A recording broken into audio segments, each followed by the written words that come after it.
Hello everyone, my name is Teacher Lena and welcome to my channel.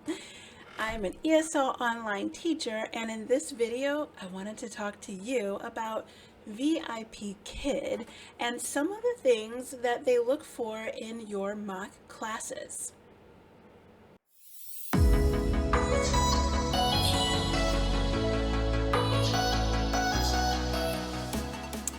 Well, just recently I had one of my referrals apply for Vipkid, and they asked me for some tips, and it just made me think like, oh, I haven't really done any videos on Vipkid, and even though they do have one of the hardest interview processes around, I feel like their standards are very high compared to most. So they taught me a lot when I was doing my interview with them. I learned a lot with them because of all the feedback. They give you a lot of detailed feedback. So it's very helpful.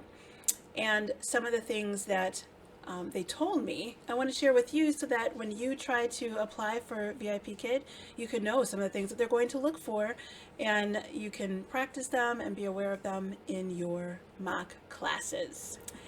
So what I'm going to do is I'm going to list some of the things, some points that I want you to look out for when you are applying. And then at the end, I'm actually going to read to you what they wrote to me so that you can actually hear just all the detail that they put into their feedback. Okay? So synthetic phonics was one of them. Make sure you have synthetic phonics when you are teaching the students. And if you don't know what that is, then you should go back and listen or learn about what synthetic phonics is, because that's kind of standard with most companies. You know, they have a certain phonics that they want you to use, or pronunciation of the consonants that they want you to use, and not adding extra things that we don't even realize that we do. So synthetic phonics. Pacing, that was another thing. Like, make sure you're allowing yourself to do each of the slides effectively and not rushing through parts of the slide. So pace yourself appropriately and go through the objectives. That's the next thing. Next thing, make sure you're teaching the things on the slide with all the teacher notes. Pay attention to those teacher notes, because if you do not follow the teacher notes, they will take points off. They want you to be specific in the things that you are, the goals that you have for each of those slides. So objectives, make sure you hit all the objectives using their target sentences, their target phrases. And what's helpful is actually to even use post-it notes so that you can see them. I got this from another very popular teacher who teaches for Vipkid. She said that she used to put post-it notes with the objectives, sentences, on the side of her screen or wall or wherever she could see them, so that she would remember them, because there's so many that from lesson to lesson, and you want to make sure that you're giving the student the exact form that they need to be practicing and learning. So make sure you're getting those objectives. Okay, and then after that, extensions. Make sure you're leaving yourself enough time that you can do extensions for the student, and don't do the extensions before the objectives. That's something that they mentioned. They said make sure you go through all of the objectives first, and then you do the extensions. Okay, and then after that, noise. Normally I teach in the morning, so my family is asleep, but when I did my interviews, it was hard to find times in the morning for my interviews, so I did them in the afternoon and evening, so my family was around, and it didn't always stay as quiet as I had hoped for. So I got points off for noise. So make sure if you have a dog, even my microphones are so sensitive that when my dog is walking around, you can hear the his nails on the floor. So little things like that they pick up on. So noise, make sure you have a very quiet background and no interruptions. And in addition to that, they were saying high quality video and audio. Like I've changed my computer and audio setup since I had my interview, so everything is different. But when I first started, I had the Ethernet most of the time, but not all of the time. So sometimes if I took that Ethernet out, then what appeared to me to be a nice video screen, video streaming, I didn't see any lagging or anything, but for them, they could see that. They could see interruptions in your video, they could see lagging, they could see, things happening that we're not aware of. So, you want to make sure you have an Ethernet that helps with your video. You want to have good audio. I thought I had good headphones. It sounded good to me, but what they hear, it can be different. So make sure you have quality sound, headphones to use in your classes. And then helping the students to speak full sentences. You want to, if they give you that one word answer, no, yes, no. Have them say the whole thing, no, I do not. Do you like ice cream? No, I do not. Or yes, I do. Or, how old are you? 5? I mean, if they're like 4, and you're asking them what their age is, if they say 5, that could possibly be okay. But, if they're in a higher level, like, level 1, or you want to, how old are you? I'm 5 years old. Get them to say that. Don't just say, I'm 5 or 5. No. Get them to say those sentences, even in basic answers that you think, oh, they don't need to say, the whole sentence. Nope. It's good practice. It helps with all those grammar rules and subject verb conjugation. All those things are really practiced in those full sentences throughout the lessons. And then student output. Make sure that they are speaking 50% of the time, and it's not just you speaking. So make sure you have 50% student output. And yeah, those are the things that you should be aware of when you are teaching. Those are some common mistakes that we make, and they love to find mistakes or make mistakes so that you can find them. So make sure that you are finding the mistakes, correcting them, and being positive when you correct the mistakes. That is so key in something that they will do as an interviewer, is make basic mistakes, and they might drop the last consonant. You might think you hear the word correctly, but it's really that last consonant that was dropped, and they want you to catch it and listen for it and correct the student. So make sure you're giving all those corrections. I think I said using healthy TPR, good amount of TPR, having those 2 props. Those are basic things that they tell you to prepare for.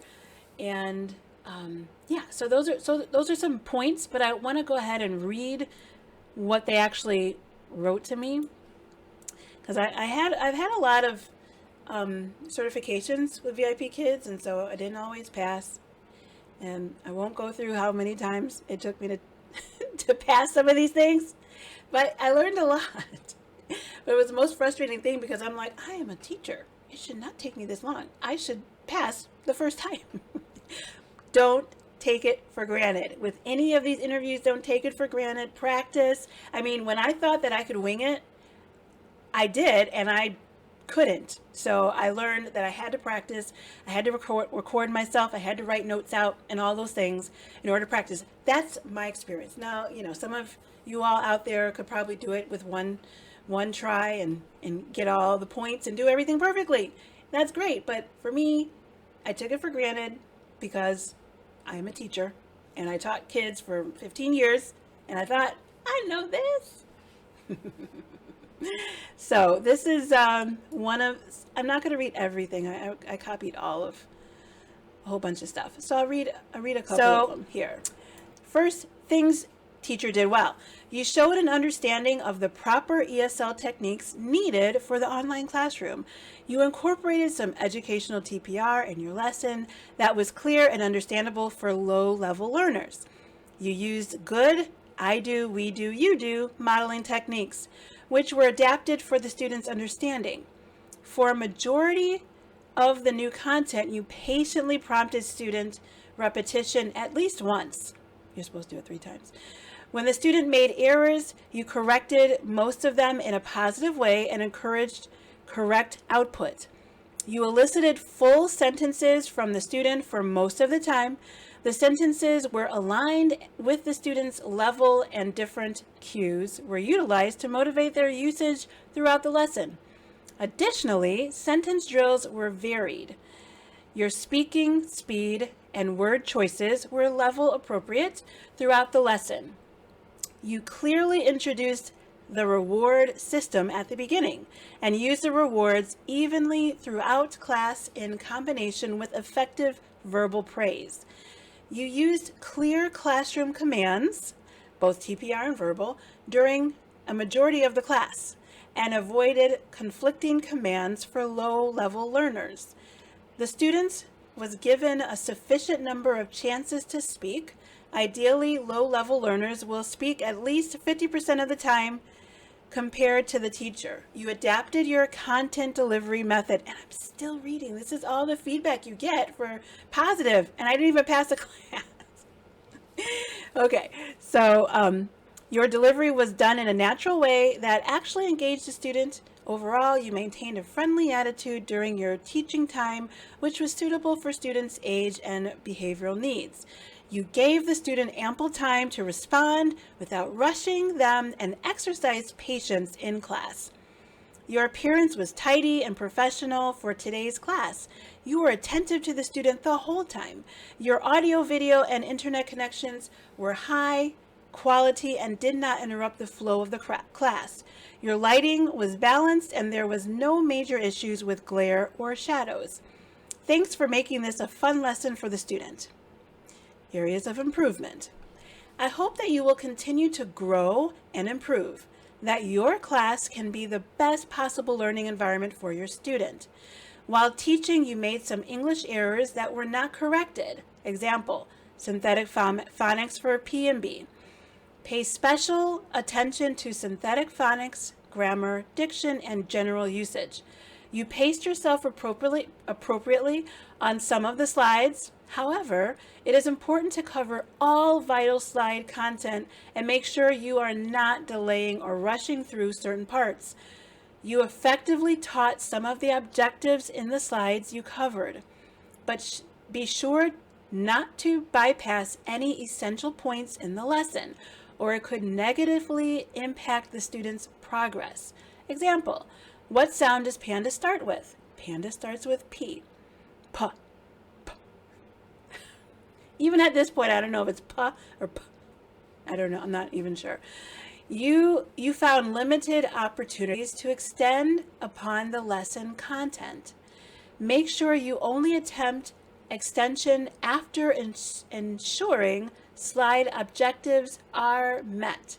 Also, try to incorporate extension in a fun and creative way that builds upon the student's interests. Also, ensure there are no external disruptions, background noise, that might interfere with class. It's crucial to maintain an appropriate distance from the camera while teaching so students can stay engaged during the lesson. I think I was too close during those times.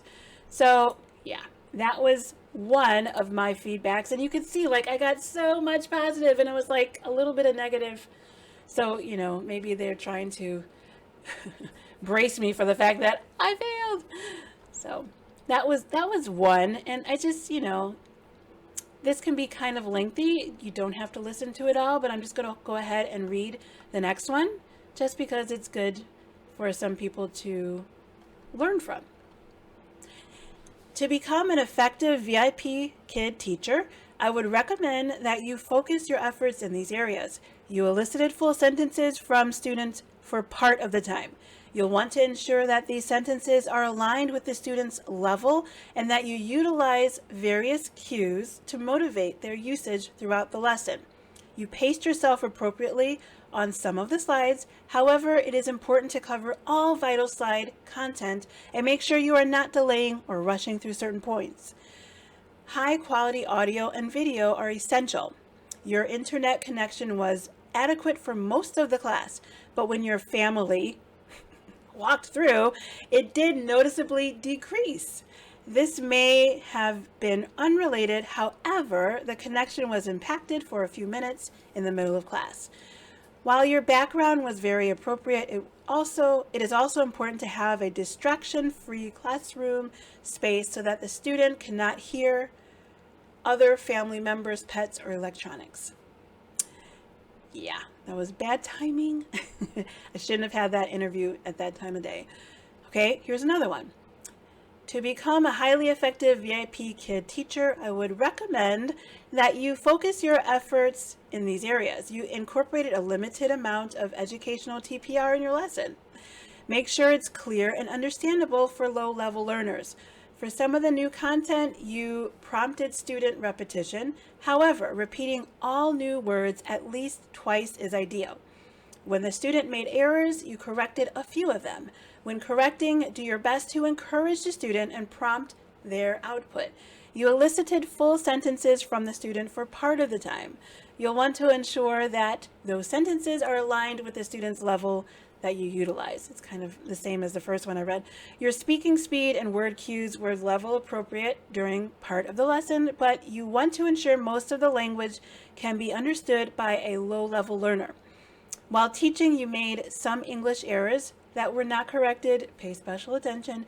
You used a reward system in class, but you'll want to ensure you use it multiple times at even distributed points during the lesson in combination with effective verbal praise.